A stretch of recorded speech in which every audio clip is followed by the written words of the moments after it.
It's time for a 2-minute timeout with Joe Shuda.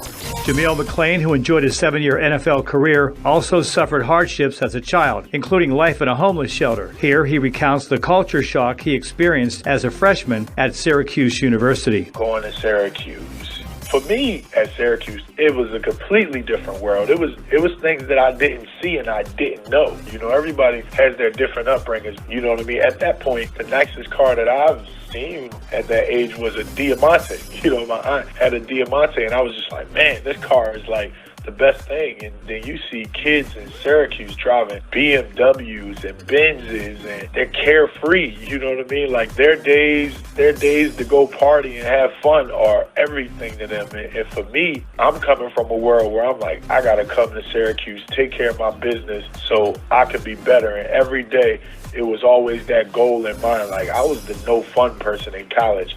You know, although I enjoyed parts of it, and I did have a little, but as the older I got, the more that I seen I had to overcome my situation as an individual and not depend on other people to do it. The majority of my time, man, I just knew I had to go back to something that, 95% of that school wouldn't be able to understand, So a culture shock at Syracuse is an understatement, but it's not just a culture shock for me. It's a culture shock for majority of these young players that are coming into college from the inner cities and that are having single parent homes and coming from low income areas, and then they just encounter these other kids that's living a life that they may have not even fathomed. If football didn't work, if nothing panned out the way it was, I was going to have an education and I was going to be able to do something to try to better myself.